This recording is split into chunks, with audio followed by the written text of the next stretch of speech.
Hey everybody, Asian Fahzaly Gamer here. I just want to take a second, put out a small disclaimer to let you all know that I am not a mental health professional. I just want to do my best to be able to help others with my own experience, and at the very least, hope to be able to point people in the right direction if they do need help. And of course, I also want to remind people that we do go into very heavy and potentially triggering subjects. So that is something to be considered. But I do appreciate your support for you being here.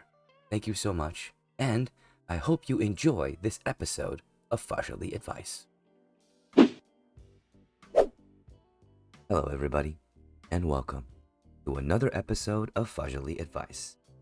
I of course want to start this off by saying thank you to our viewers, to all of you, for your support. It truly does mean the world. And I truly do think that you take the time to watch. And for those of you who are wondering, you do want to support me as a content creator. One great way to do it for free is simply to like, share, comment, and to subscribe for more. That helps me greatly. And I do thank you for those of you out there that have done so already. And of course, thank you to our submitters. For without you, there would be no podcast. Now, today there is a very special episode, and it is going to be one submission today, as there is a lot of information here, and I have a lot to say on this particular situation. The submission is going to be a two-parter, as there is a lot of information here to read, so bear with me. Now, the submission is actually brought to me by a personal friend of mine and a fellow content creator who is known as That Cyclops Guy. And I'll tag them down below for the various different types of content that they make that you can check them out from. Alright my friends, let's get into this one, shall we? Dear Fahza, this is an issue that's been bothering me for about a year. I've talked to a lot of different people about this, including friends and members of my streaming community. Buckle up, because this is probably going to be a hard one and pretty long-winded. And I apologize about that in advance. Let me give you a little backstory on things because, as you say in many of your episodes, context is nuance. And that is important to consider, my friends, because remember, context is important to remember in every single situation. There are nuances that make each situation you face different. Though they may be comparable, you have to consider the differences before you make a decision moving forward. Remember that. Let's continue, shall we? My family is not extremely close. We love and care about each other, but we don't spend a lot of time together. And to be honest, a lot of us suck at keeping in contact with each other, especially me. There are some members of the family that I wish I saw and talked to more often. Others, let's just say I'm glad that we only see each other once a year, if even that much. My mother is the kind of person who I describe as the warrior who couldn't stop fighting. I say that because when I was young, I had a lot of battles that my mother had to fight for me. She had to fight to keep me alive due to a lot of medical issues that I had, including cancer and other medical conditions that I won't go into. She also had to fight to give me as normal of a childhood as she could. She also had to fight the school system that I went to because they did not want to give me a fair chance at a decent education. And she had to help fight battles against my father, who was extremely abusive and who we will talk about in just a moment. As I have gotten older and I have learned to fight my own battles, I don't need her to fight for me, but it seems like she doesn't know how to stop fighting. So she picks fights with anybody she can, which includes myself, my wife, my sister, and any love interest my sister has had in the past. And then, when she inevitably gets put in her place, she then becomes passive-aggressive and makes herself out to be the victim, only to keep the fight going. I appreciate what she did for me as a kid, but as an adult, it really hurt our relationship overall. Another good way of describing her is misery loves company kind of person. Since she is miserable, and if you're around her for any extended length of time, she's going to drag you down to her level so that you feel what she feels. Oof. My dad, who doesn't deserve the dad/father title, so we'll call him Mike, is an extremely abusive, narcissistic, compulsive, lying asshole. I won't go into everything, but Mike abused me, my sister, my brother, and my mom in all sorts of ways. For me specifically, he physically abused me mentally, emotionally, psychologically, and in other ways as well I don't necessarily feel like talking about right now. The reason I haven't cut him out of my life completely is because he has also helped financially in the past. You could tell, though, there was never any love attached to anything he did because he always had something attached to everything he did for you. He wanted you to lie for him or tell others specific things, that kind of stuff. Very manipulative. But at the same time, he did stop me from getting evicted and help me from not having my car repoed. So that's a whole thing in and of its own. My sister is roughly 6 years older than me. She is very independent. As I stated before, my mom had to be with me a lot for my medical issues and other things. So my sister was left with a lot of our family and friends growing up. She doesn't really ask for a lot of help, and she really knows how to take care of herself. But you can tell that some of the things that happened in the past still bother her. And even though she knows I'm not necessarily to blame, there's always been an undertone of resentment. Alright, apologies. I had to take a small break there to get to the second part of the letter. And, I needed to rehydrate. And I'm going to rehydrate with my Always Disrespect Your Trolls water bottle. Now available on the afgbrandstore.com. More information during the commercial break. Remember to hydrate the AFG way. Shameless plug aside, let us continue, shall we? I also have a brother who is 12 years older than me, but I only see him once every 10 years. That will come into play here in just a minute. So last October, I got a random phone call from my mother saying that my sister was pregnant with her first child and was in the hospital with preeclampsia. Oh my. My brother-in-law, my sister's husband, continued to keep everyone informed on what was going on with my sister at the time. To make a long story short, they ended up having to deliver my sister's baby at 22 weeks. That's not good. So, the night that my sister gave birth, we were told that the baby only had about a 1.5% chance of survival, but the doctors were hopeful. Less than 8 hours later, I got a phone call from my stepsister, we'll call her Stephanie, on Mike's side, saying that he had suffered a massive heart attack. Remember, Mike is that Cyclops guy's father. His heart had completely stopped. The paramedics had to use the paddles 4 times on him, and that he was in a coma in the hospital, and they didn't know if he was going to survive. For the next day or so, Stephanie kept messaging me, letting me know what was happening. Mike's family was basically begging me to come up to see him because they thought that hearing my voice in his coma might help bring him out. For the record, I live 7 hours away from Mike and 14 hours away from my mom and sister. I talked to my brother who lives in Colorado, and he said that he was going to fly out there for a couple of days, mostly because he wanted to get closure since Mike was not expected to survive. I also kept getting messages from my mom telling me that since I was technically Mike's last living blood relative, that it was my responsibility to go there and see him. She told me that they told my sister what was going on, and my sister told me that I needed to stop being selfish and get over myself and get my ass up to see Mike. So because I was going to see my brother for the first time in over 10 years, and to get some closure over everything, we went.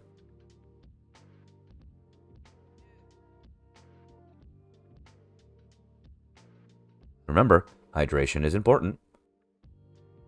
To make a long story short, when we got there, we saw him for the first time, and I would have sworn that he was going to die in front of me. But he didn't. In fact, against everybody's expectations, the asshole ended up surviving. So after a few days, my wife and I went back home. A day or so later, we got a message from my mom saying that my sister's baby unfortunately passed away. So, a lot of people on my side of the family were wondering why Mike got to live, but the baby didn't. I know you can't really question that kind of thing, but we did. Hey, I get it. A day or so after that, I started feeling like shit. I went to the doctor and found out through my travels to go see Mike I had contracted COVID. The next day, my wife started feeling like shit as well, and as you can guess, she had it too. We got a message from my mom telling us that my sister and brother-in-law were going to have the service for the baby, and that they wanted immediate family to be there. Well, the day of the funeral, we couldn't go, because it was a 14-hour drive, and we were both sick with COVID. We couldn't make the trip even to Walmart to get soup and medicine without needing a 2-hour nap afterwards, so a 14-hour drive was out of the question. On top of that, we were already set up to go there for Thanksgiving 12 days later if we felt better. So my sister seemed to understand that, and when we went up there for Thanksgiving, I messaged her, and she said that they were not taking any visitors because they were still in mourning for the loss of the baby, and they didn't want to see anyone. I was upset, but I understood. Then my mom made a really nasty comment about how we needed to be up there, in that everyone is pissed that we didn't make it up there for the funeral that they're talking about. I told her that we were sick, and she said that that was not an excuse. This erupted into a pretty big fight between her, my wife, and I, and we ended up coming home early.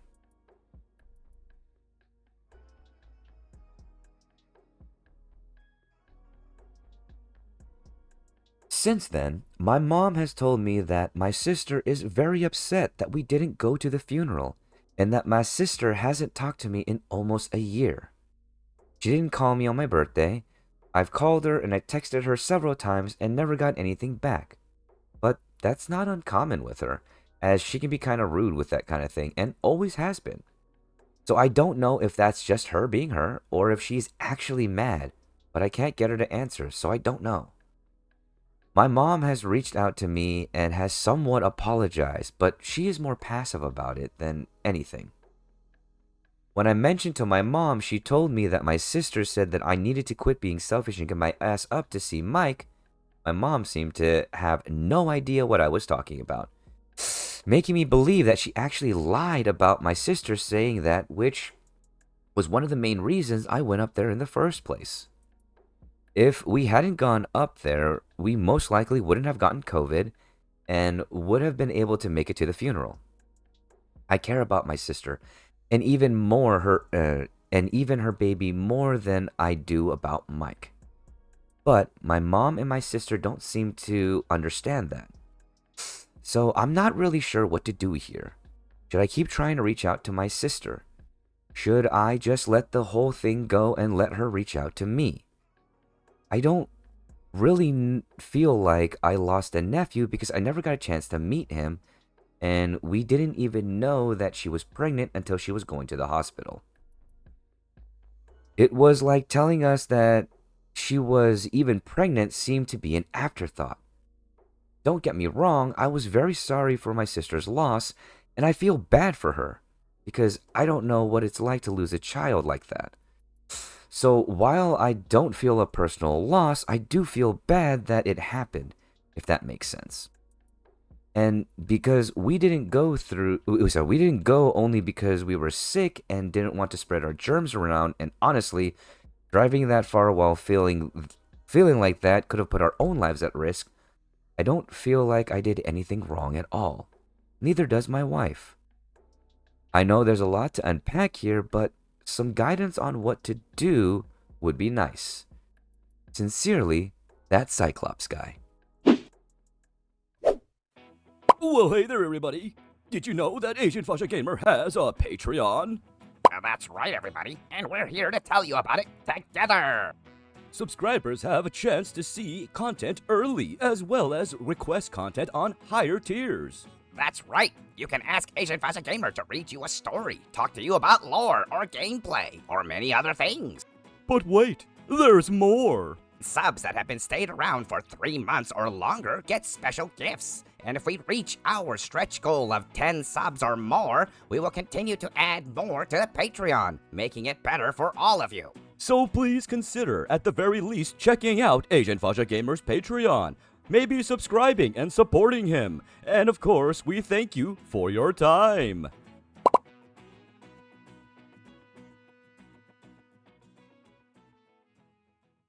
Hey everybody, Mr. Announcer and Random Skull are here to tell you about something amazing. That's right. We have a merch store known as the AFG Brand Store, where you can purchase many different things. Do you want a tin cup? Do you want a water bottle? Do you need a shirt? Do you need other things? Things that make you so that you support Agent Fahzaly Gamer?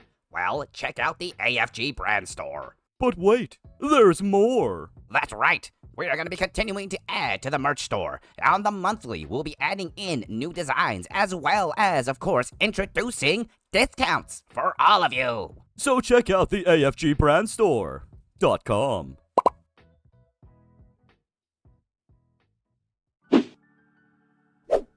Alrighty then. Well, let's talk about this because yes, there's a lot here, and I do appreciate you going into detail because once again, context and nuance does help me get a better picture of the situation, and I can give I can give better advice at the very least from the experiences that I have had, in the hopes of being able to give a little bit of guidance here. Apologies, I need to keep hydrated because my throat's getting dry real quickly.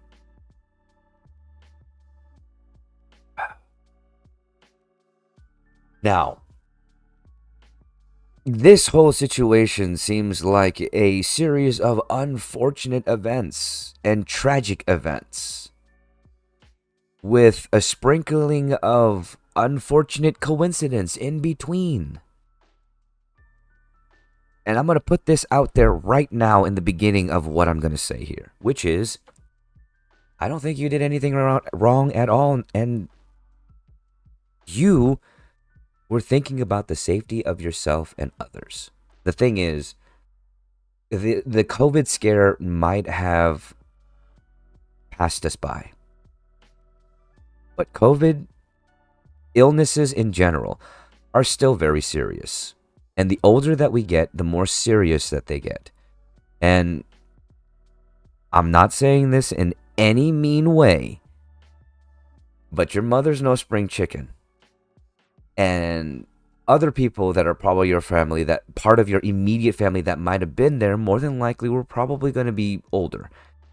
And that puts them at risk. If you were to have shown up with COVID or even attempted to make that drive at all, that puts yourself at risk. And that is something that you considered, which in my opinion is incredibly mature and has a lot of foresight involved in thinking like that.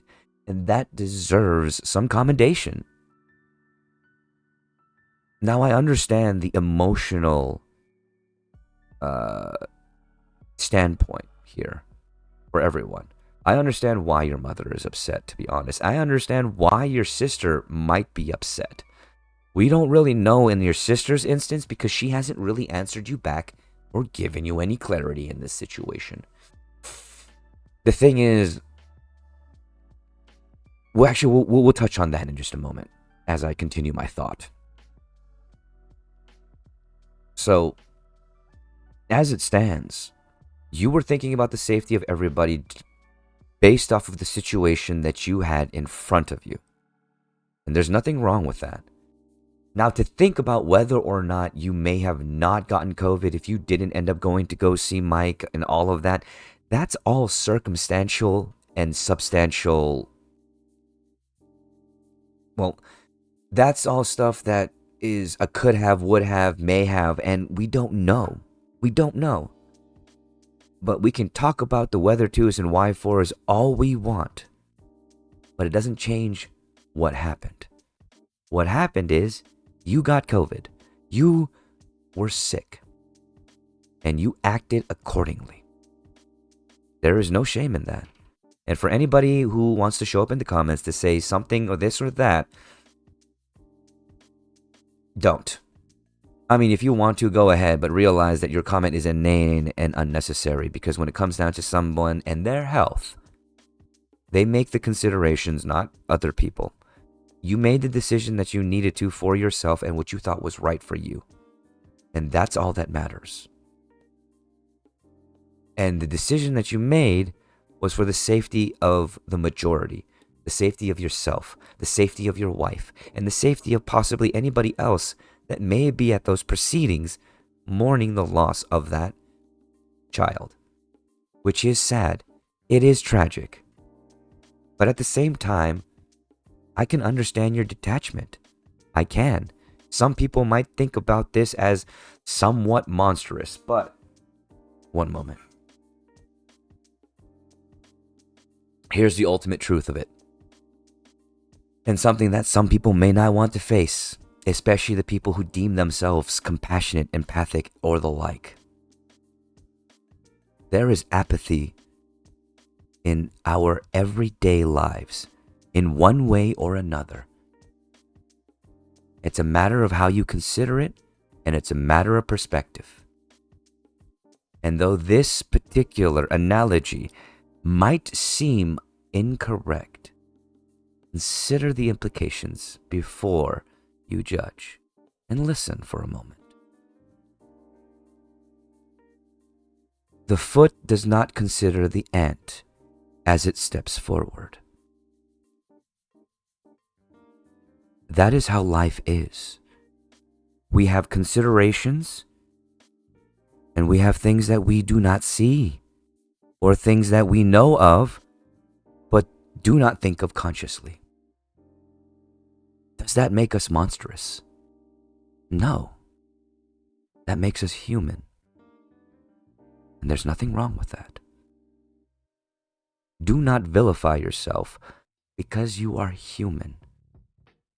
Because you do not feel the same attachment that someone else does towards whatever the concept may be. There's nothing wrong with that, because there are different people with different lives, different experiences. And until you've experienced it yourself, that detachment is there. It exists. It's a part of a subconscious survival method or technique of every living being to be blind to certain things because we have other things to do, because we have our lives to live. You can think of that as selfish as much as you want, but the more you think about it, the more you realize you yourself have done it. Everyone has, at one point or another. But that doesn't make you evil. All right? Please remember that. Please consider that as you move forward, as you continue. Just because you don't feel the same as someone else does not make you a monster.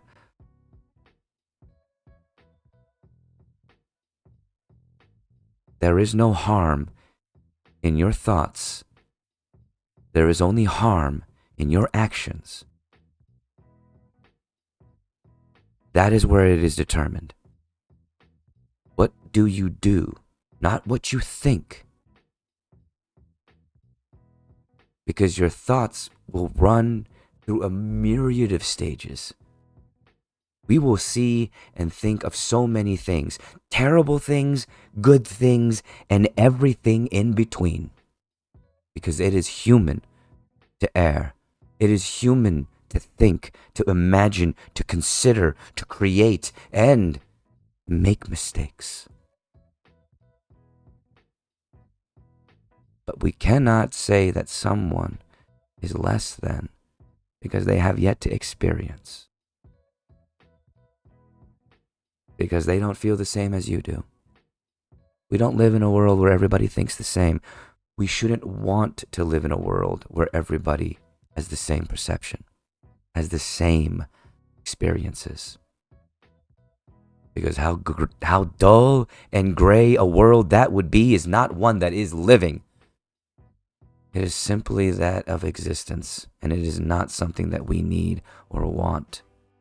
It does not cultivate thought, and it does not help anybody to judge one simply because they do not feel the same as you.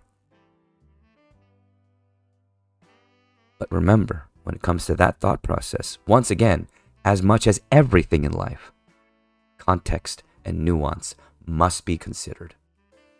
You cannot use a philosophy to become your monolith to how you live life. For every situation in life is different.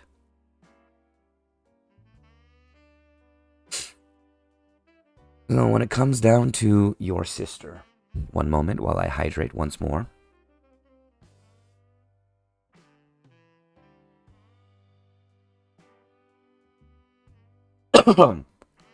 Excuse me. So, now, when it comes down to your sister in this particular situation, I would recommend periodically reaching out. There's nothing wrong with reaching out because they are your family. And do your best to do it in a non-intrusive way, as best as you can, as best as you know your sister, and try to get some clarity on the situation. Because your mother, as much as she might want to relay some message or some feeling or whatever, can only really speak for herself. And until you get the information firsthand, you have no idea what your sister is thinking.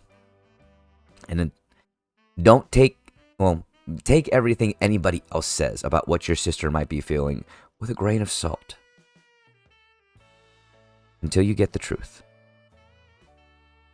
If you feel like it might be intrusive, if you feel like it might be time to step back just a little bit and wait for her to reach out or wait for the next family event to occur, that's understandable. Because your sister's feelings, though somewhat mysterious because they're not stated here, obviously, because you don't know, because you haven't had a chance to talk to her,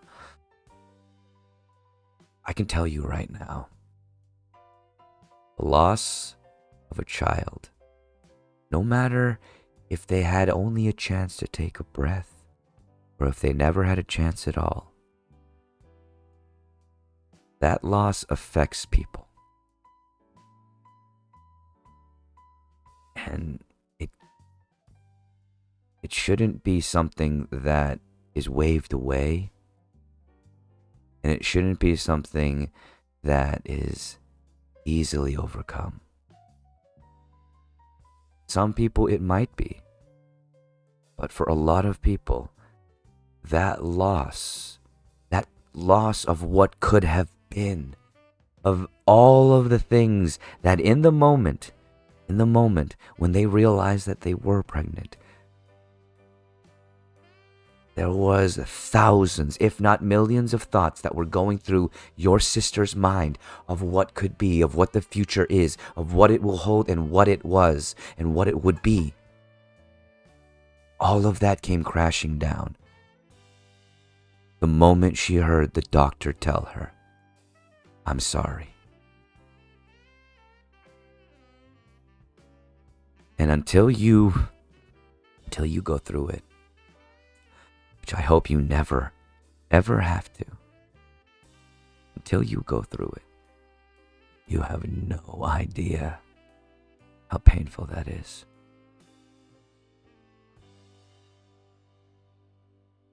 It's a lot of weight that your sister holds.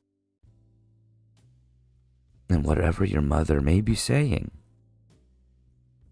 that weight is your sister's and your sister's alone. The best you can do here, if you care, which I can tell you do, is to let her know that you're there. And that's the best you can do. Especially when someone's mourning, when someone going through something so traumatic, so tragic. despite what they may say, despite what they may act like. What they really need, what anybody who's going through something like that really needs, is to know that someone is there. That despite the fact that they feel like they are drowning, that they can't reach out, there is still someone. The value of that is priceless. And that shows more love than showing up for a funeral. That shows more care than following traditions and being, portraying what other people want to see from you.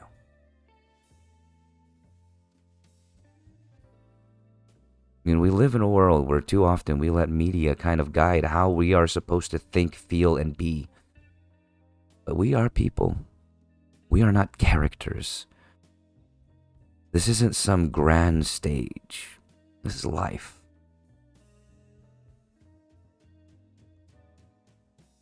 And showing that you care, showing that you give a crap,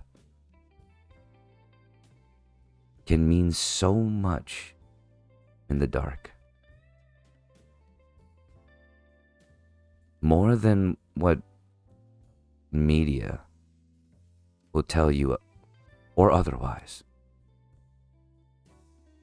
So remember that. Consider that when it comes to your sister. Because that is not an easy weight to bear. No parent should have to bear the shovel that lays dirt upon the body that is their child. And it is sad in this reality that it happens so often.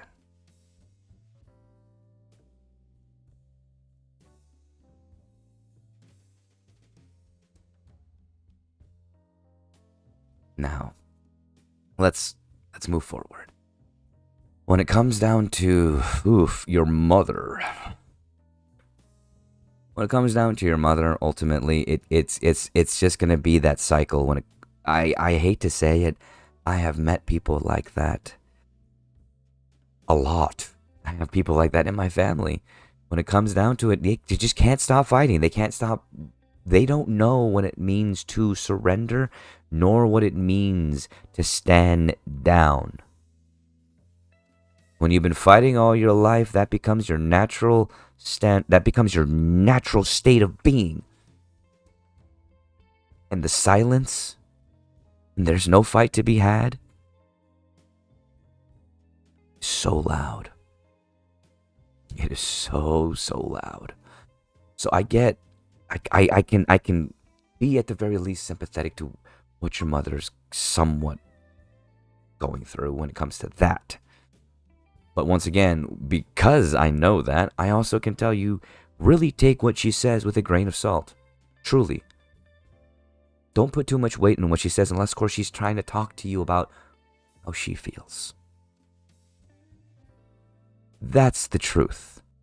Amongst all of the other things she may say, the truth comes out in when she talks about how she feels, more often than not.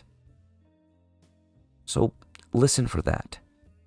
But don't let your mother's obvious antics make you feel like you did anything wrong. Because you didn't. Once again, I reiterate, you were taking care of yourself. You were taking care of your wife. You were taking care of the well-being of others around you. Because COVID is no joke. It is not a sickness that you should be playing around with. You want to take care of yourself. It doesn't matter, actually. You don't want to play around with any sickness. If you are not feeling well, take care of yourself. There's nothing wrong with that. Anybody says otherwise, they're just talking out of their ass because they don't want you to feel like you're valid in the fact that you're taking care of yourself. And there's nothing wrong with that. Take care of yourself. It's all right. No one should ever blame you for that. So, to summarize, to wrap this all up, remember, please remember, that Cyclops guy. Taking care of yourself, doing what's right for you, is not wrong. There is no mistake made there. Caring about your sister and not truly understanding the loss that she's going under, because it's not your loss, is also understandable. Nothing wrong there either. I hope this helps. I do, because there was a lot to be said here and a lot to be read. And I really do appreciate your submission, that Cyclops guy. I do. Now, for those of you, before we end this, for those of you who are wondering, the information for my friend here will be found at the bottom in the description. And of course, for those of you that made it this far, thank you so much for your support, for everything. And if you're wondering how you can support me more, remember, it's as easy as like, comment, and subscribe for more. All right, my friends, it's time for this love train to get rolling on through. Choo choo. I love every single freaking one of you. Well, everybody, that's the end of Fahzaly Advice. I hope you did enjoy this episode and you found some value in what I said. And of course, if you are interested in participating, if you need some advice or some perspective, feel free to email the address at the end of this part. And remember, all submissions are 100% anonymous. Thank you so much and have a wonderful day. Need some perspective? Need some advice? Want your submission read on podcast? Well, email Fahza at fahzalyadvice@gmail.com. And remember, all submissions are 100% anonymous unless requested upon.